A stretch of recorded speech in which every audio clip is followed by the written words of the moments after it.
BSF জঙ্গি ঢোকাচ্ছে। আমরা অনুরোধ করব, মাননীয় অভিষেক বন্দ্যোপাধ্যায়, তো ভয়ঙ্কর অভিযোগ।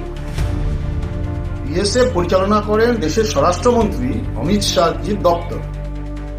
তাহলে উনি বলতে চাইছেন তাহলে বিজেপি পরিচালিত কেন্দ্রীয় সরকার তার বিএসএফ জঙ্গি ঢোকাচ্ছে।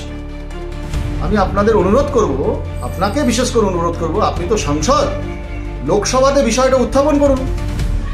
এখানে বাজারে না বলে লোকসভাতে উত্থাপন করুন। তো ভয়ঙ্কর ভয়ঙ্কর অভিযোগ। সারা পশ্চিমবঙ্গ জুড়ে আপনাদের পুরসভা, আপনাদের পঞ্চায়েত সদস্য সবই প্রায় আপনার। এ রাজ্যের স্বরাষ্ট্রমন্ত্রী, পুলিশ মন্ত্রী, মাননীয় মুখ্যমন্ত্রী মাননীয় মমতা বন্দ্যোপাধ্যায়। তাহলে এটা ধরে নিতে হবে যে এ রাজ্যে থেকে পয়সার বিনিময়ে যে তৃণমূলের লোকেরা আধার কার্ড করে দিচ্ছেন জঙ্গিদের, ভোটার কার্ড করে দিচ্ছেন, পাসপোর্ট করে দিচ্ছেন, টাকার বিনিময়, পয়সার বিনিময়। তাহলে বিজেপি জঙ্গি ঢোকাচ্ছে আর আপনাদের লোকেরা জঙ্গিদের প্রশ্রয় দিচ্ছে, জঙ্গিদের আশ্রয় দিচ্ছে। এ তো ভয়ঙ্কর। এ কি যৌথ পরিকল্পনা? এ কি যৌথভাবে জঙ্গি ঢোকানো হচ্ছে দেশে?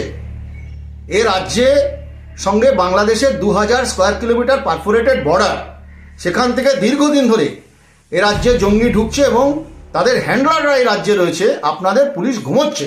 আপনাদের পুলিশ এতদিন ধরে কোনো কিছু ব্যবস্থা নেয়নি কেন? আসাম থেকে পুলিশ এসে, জম্মু কাশ্মীর থেকে পুলিশ এসে এ রাজ্যের পুলিশকে সঙ্গে নিয়ে উগ্রপন্থী ধরতে পারে, আর খাগড়াগড়ের পরেও আপনার পুলিশ ঘুমিয়ে থাকে, আপনার সরকারের পুলিশ নিদ্রায় থাকে। কুম্ভকর্ণের ঘুম ভাঙে কিন্তু আপনাদের পুলিশের ঘুম ভাঙে না।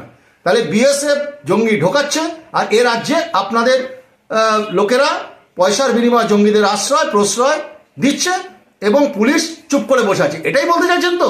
আমরা চাইবো যে আপনি পার্লামেন্টে বিষয়টা উত্থাপন করুন, এ নিয়ে আলোচনা করুন এবং আপনি সবার সামনে এই জিনিসটা বলুন, পার্লামেন্টে বলুন। তবে দুধ কা দুধ পানি কা পানি হয়ে যাবে।